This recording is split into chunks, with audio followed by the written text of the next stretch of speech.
दात्मक सवाल है, वैश्वीकरण का अर्थ बताते हुए इसके कारणों की विवेचना करनी। हालांकि सवाल इजी है, सवाल कोई हार्ड नहीं है। ये वैश्वीकरण, ग्लोबलाइजेशन हम 5वीं 6वीं 7वीं क्लास से पढ़ रहे हैं, लेकिन ब्लूप्रिंट के अंदर ये इस पाठ में से केवल 2 नंबर का ही सवाल था, लेकिन 4 नंबर का पूछ लिया। अब सबसे पहले वैश्वीकरण का अर्थ बताना है। तो यदि एक अर्थ पूछे तो वस्तुओं का प्रवाह वैश्वीकरण कहलाता है। ग्लोबलाइजेशन, एक देश का दूसरे, अंतर्राष्ट्रीय ग्लोबलाइजेशन, एक देश का दूसरे देश से। अब इसके कारण बताने, कौन से कारण हैं, तो इसमें प्रौद्योगिकी और वैश्वीकरण, विश्वव्यापी पारस्परिक जुड़ाव वाला, आर्थिक प्रवाह में बहुत ज़्यादा तीव्रता होनी, साम्यवादी गुट का पतन होना। तो ये सारे 5-7 कारण थे, वो आपको लिखने थे और वैश्वीकरण का अर्थ लिखना था।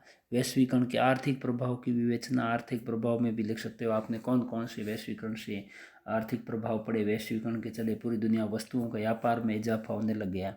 आर्थिकरण प्रभाव के अंदर एक देश का दूसरे देश के बीच में जो दूरी थी वो लगभग खत्म हो गई। वैश्वीकरण के चले दुनिया भर में पूंजी की आवाजाही होने लग गई।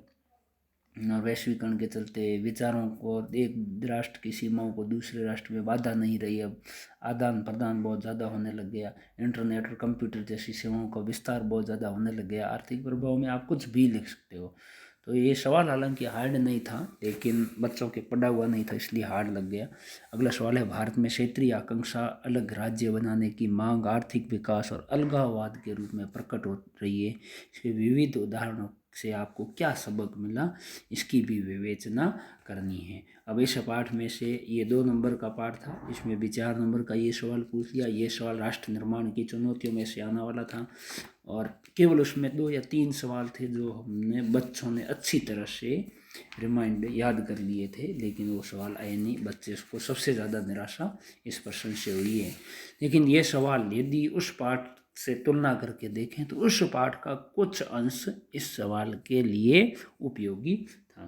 फिर क्या क्या सबक मिले, क्षेत्रीय आकांक्षाओं से लोकतांत्रिक अधिकारों का अभिन्न अंग थे। जो लोकतांत्रिक, उससे क्या हुआ, क्षेत्रीय आशंकाएं अभिन्न अंग है। भारत में क्षेत्रीय आशंका को निपटने में तैयारी लगभग करनी होगी। सबक यही मिला कि अब क्षेत्रीयवाद जो आपस में बढ़ रहा है या अलगाववाद बढ़ रहा है, इससे लोकतंत्र को खतरा पैदा हो सकता है।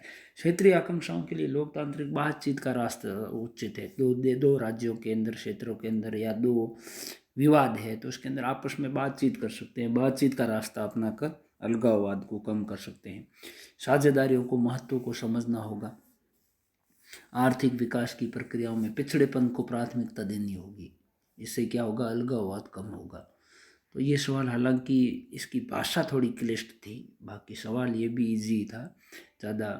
यदि आपने मणिपुर का विलय, आंध्र प्रदेश वाला जो हमने राष्ट्र निर्माण की चुनौती वाले पाठ में पढ़ा है, यदि वो भी इसमें विवरण लिखा है तो भी वो भी गलत नहीं होगा। अब ये परीक्षा हो गई है, अंतिम परीक्षा 10 तारीख को है, उसकी तैयारी करें।